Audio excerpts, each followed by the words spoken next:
¿Qué tal, camaradas de YouTube? El día de hoy les traigo un nuevo video para el canal. Y es que hoy abordaremos un tema un tanto particular. Y es que hoy daremos nuestros primeros pasos hacia el emocionante campo de la ingeniería química. ¡Ay, qué hermoso de solo pensar! Y es que teniendo un poco más de perspectiva, me he dado cuenta que entender el concepto de fugacidad en el instituto no es cosa sencilla. Al fin y al cabo, nos sueltan una serie de ecuaciones sin mayor explicación, a lo cual a nosotros nos queda remitirnos en qué significa cada término, cuándo empleamos esta ecuación y cuándo empleamos la otra. Pero realmente no tenemos un significado concreto del concepto de fugacidad.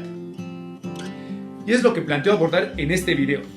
En este video voy a darte la mejor explicación que pueda sobre este abstracto concepto en química. Te voy a contar lo que probablemente no te contaron en el instituto acerca de este maravilloso y muy útil concepto. Así que si estás de acuerdo, ¿qué te parece si empezamos con un poco de escape?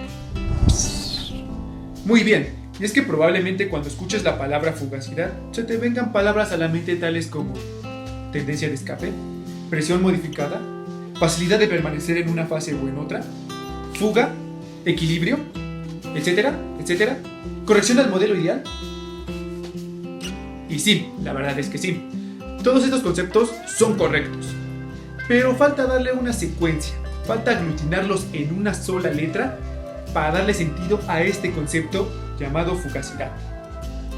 Y es que para entenderlo necesitamos todavía remontarnos a un concepto más fundamental, el equilibrio químico.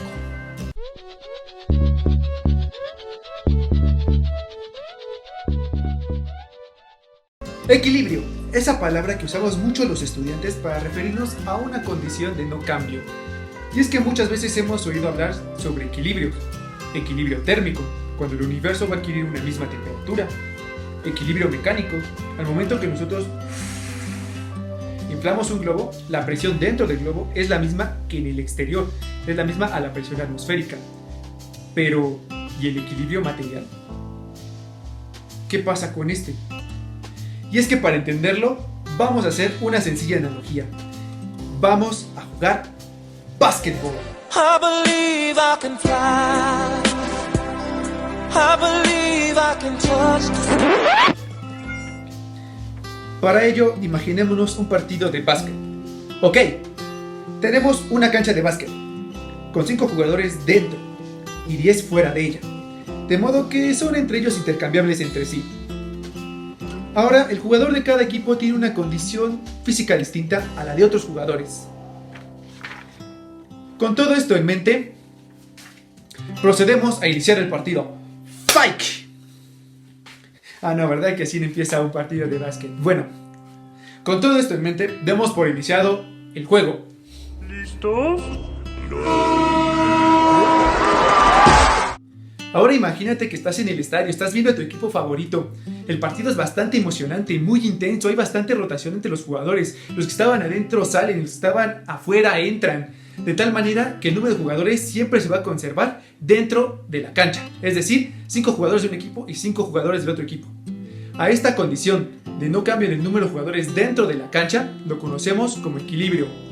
Pero ojo, existe intercambio entre los jugadores. Un jugador que está muy cansado sale, pero siempre va a entrar uno para suplantarlo. Lo mismo va a ocurrir en nuestros análisis químicos. Nada más que en vez de jugadores, nosotros analizamos moléculas de una sustancia. Y va a conservarse el mismo principio. Las moléculas en una fase van a permanecer constantes respecto a la otra fase, pero siempre va a haber un intercambio entre ambas. A esta condición lo conocemos como un equilibrio material, un equilibrio químico. Teniendo esto en mente, disponemos de un parámetro que nos permite identificar el estado de equilibrio de un sistema. A este parámetro lo identificamos con la letra μ, o mejor conocido como el potencial químico. Pero realmente, ¿para qué nos sirve este parámetro?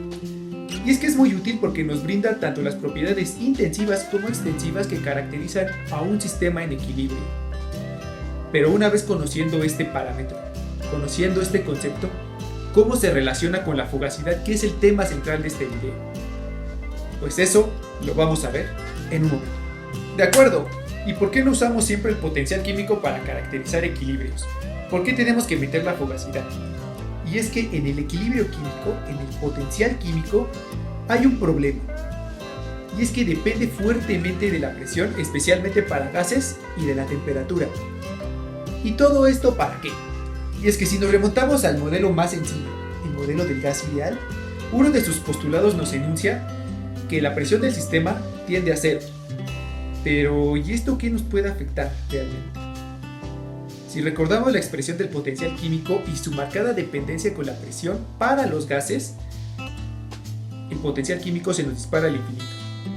Y eso realmente a nosotros, los ingenieros, no nos sirve de nada, no nos resulta práctico. Odiamos trabajar, odiamos manejar infinitos. Entonces necesitamos buscar una manera más práctica. Entonces, ¿eso qué quiere decir? Que ya no tenemos forma de modelar, ya no tenemos forma de calcular propiedades termodinámicas. No. Y es aquí donde entra el superhéroe de esta escena, Gilbert N. Lewis, que introdujo el concepto de fugacidad como una presión modificada o como una pseudopresión al potencial químico. ¿Esto qué quiere decir realmente? Que el potencial químico y la fugacidad realmente representan la misma cosa. Rayos. Es decir, ambas representan el equilibrio químico o la igualdad de ambos términos en dos fases, es decir, la fase alfa y la fase beta. Si sus potenciales químicos son iguales, existe equilibrio químico. A lo mismo que si en la fase alfa y en la fase beta sus fugacidades son iguales, existe igualmente el equilibrio químico. Solo que en la fugacidad ya no tenemos el problema de manejar estos molestos infinitos. Ya trabajamos con cantidades finitas, una cosa que nos resulta más práctica. Y ahí una de las primeras ventajas de la fugacidad. Pero eso no es todo. ¿Recuerda nuestro partido de básquetbol? Y es que no todos los jugadores son iguales, no todos tienen la misma condición física, así como todas las sustancias no son iguales, no todas se comportan de la misma manera, pero pueden existir duplas de jugadores que juegan mejor como equipo, así como moléculas que interaccionan mejor cuando están con otras. Un ejemplo de ello es la molécula de agua con la del alcohol etílico. Tienen una interacción por medio de puentes de hidrógeno que les permite asociarse mejor unas con otras. O, en el caso de una molécula de hidrocarburo con otra molécula de hidrocarburo, a través de interacciones Van der Waals, les permite tener una mejor interacción. ¿Y esto qué tiene que ver con fugacidad? Y es que esta única letra, la F del chat, absorbe todas las no idealidades que se pueden representar por estas interacciones en un modelo. ¡Pum! Fíjate nada más, un concepto, una sola palabra, una sola letra que te permita cuantificar las propiedades termodinámicas de una sustancia, ya incluyendo las no idealidades, realmente es una cosa de locos. Finalmente, ya para concluir, ¿qué es realmente este concepto de fugacidad? Viene muy vinculado con nuestra analogía con el partido de básquetbol. Y es que cuando los jugadores están jugando, se cansan. Y ahí es cuando ya tiene la necesidad de salir, tiene la necesidad de estar en la banca, de transferirse desde la cancha hasta la banca. Ese grado de agotamiento o de cansancio es lo que nosotros podemos asociarlo con la fugacidad o la tendencia de escape de una molécula de permanecer en una fase o en otra, como el grado de agotamiento de un jugador, de un deportista. Así, la fugacidad ya tiene realmente un significado, ya tiene un concepto físico asociado, ya no es tan abstracto. Ya si lo vemos de esta manera, ya hasta nos puede resultar útil conocer este concepto. En cuentas finales, ya una vez conociendo un poco de lo que es este concepto de fugacidad, ¿cómo podemos calcularlo? Y es que existen un montón de ecuaciones para calcular lo que en primera instancia sería el coeficiente de fugacidad, que realmente representa un cociente. Este cociente se representa como la fugacidad entre la presión para una sustancia pura. ¿Qué es lo que representa? Muy fácil. Representa la desviación respecto a la idealidad del comportamiento de una sustancia. O si lo tratamos como mezclas, igualmente se representa como un cociente entre la fugacidad, entre la presión parcial o la presión asociada a ese componente en la mezcla. Ahora tenemos una manera de cuantificar la fugacidad a través del coeficiente de fugacidad como un grado de desviación respecto a la realidad. Es decir, tenemos un jugador, puede ser cualquiera. Entonces, ¿qué tanta desviación presenta este jugador respecto a un jugador ideal? Es decir, aquel que siempre anota, es decir, aquel que no se cansa, es decir, cualquier cosa que te puedas imaginar de un jugador bastante bueno. Entonces, ¿cómo podemos cuantificar qué tanto se desvía o qué tan diferenciado está este jugador respecto al ideal?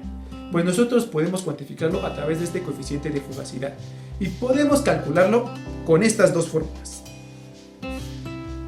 Y muy bien, camaradas, ya no pretendo extenderme más en este video porque no es mi objetivo como tal. Mi objetivo fue explicarles cuál es el concepto más intuitivo para la fugacidad. Espero poder ayudarles con este video, espero que les sirva bastante, especialmente a aquellos ingenieros químicos que como yo no comprendimos en su momento qué fue la fugacidad, ya que nos lo explicaban de una forma y nosotros lo entendíamos de otra, o sí teníamos los conceptos clave, pero no sabíamos cómo asociarlos, no sabíamos tener una analogía clave que nos permitiera asociar este concepto. Así que mis queridos suscriptores, mis queridos televidentes, mis queridos youtubivenses, tengan un excelente día y un honor traerles este video para ustedes. Chao.